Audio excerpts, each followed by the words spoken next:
एक काम मिनट सुना काड़ी को बताया थे कि मेरे रोन नहीं थी रोन मोर से ले बाहर को मोर से ले मेरे रोन को एक बता ना थे का काड़ी को बने बनी गगुर जब्बू करने के लिए वीको के करवाए वाको के डॉक्टर का वो के करवाते सरी सरी वाला काट మొత్తం मेन विचार सी और बात और काड़ी को ఒకవేళ మీరు రోజు పోతే బావై మారాక మాకు బతక సీతే గిరా తరమాయ డాక్టర్ కొను తప్ప दूसरों कोनी तरमाय కాబట్టి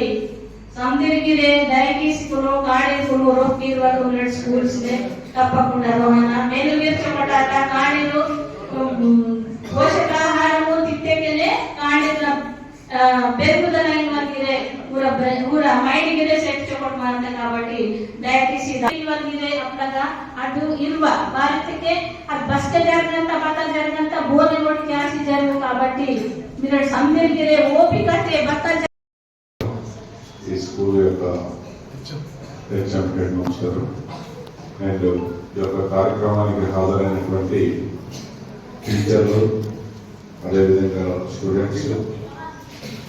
తల్లిదండ్రులు విద్యార్థుల యొక్క తల్లిదండ్రులు పాత్రికేయ మిత్రులు అందరూ కూడా తెలంగాణ ఈ కొత్త డైట్ అనేది స్టార్ట్ చేయడం జరుగుతుంది. దీనిలో భాగంగా ప్రతి హాస్టల్కు ఒక అధికారి ప్రభుత్వ అధికారి అంటే ప్రజాప్రతినిధులు ఎవరో ఒకరిని నామినేట్ చేయడం జరిగింది. దాంట్లో భాగంగా ఈ యొక్క స్కూల్కు పొలం జడ్పీ స్కూల్కు నన్ను ఆశ్రమం స్కూల్కు నన్ను నామినేట్ చేయడం జరిగింది. చాలా సంతోషం. ఆల్మోస్ట్ 400 మంది వరకు ఈ పిల్లలు ఇది ప్రిమిటివ్ ట్రైబ్ మొత్తం ట్రైబల్ పిల్లలు చదువు మీద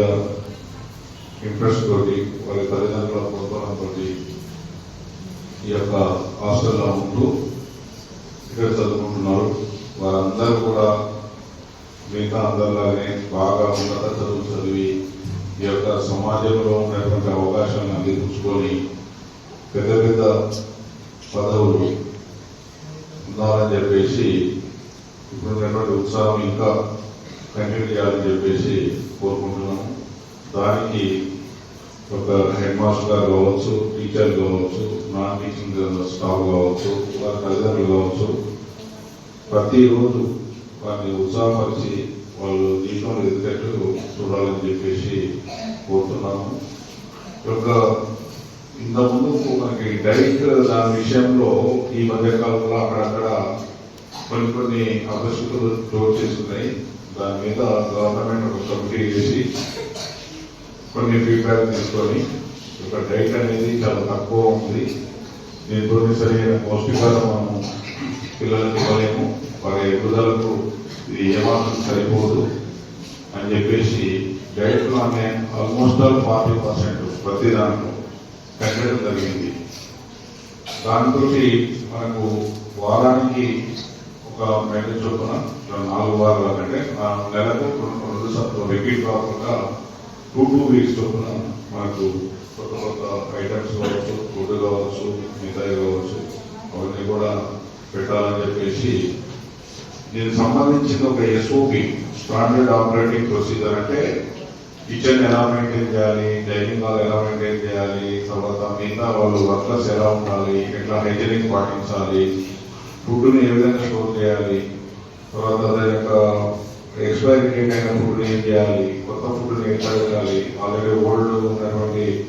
ఏదైతే ఐటమ్స్ ఉన్నాయో వాటిని ఎక్కడ పెట్టాలని చెప్పేసి ప్రతిదీ కూడా క్షుణ్ణంగా ఈ పుస్తకంలో వాళ్ళు ఇవ్వడం జరిగింది. అంటే రాష్ట్ర వ్యాప్తంగా ప్రతి హాస్టల్లో కూడా ఒకే రకమైనటువంటి పరిస్థితులు మనకు ఉండాలని చెప్పేసి వారికి కూడా ఎవరైతే నడిపిస్తున్నారో వాళ్ళు కూడా కన్ఫ్యూజ్ లేకుండా ఈ యొక్క పుస్తకం వాళ్ళకు చాలా ఉపయోగపడుతుంది. ఈ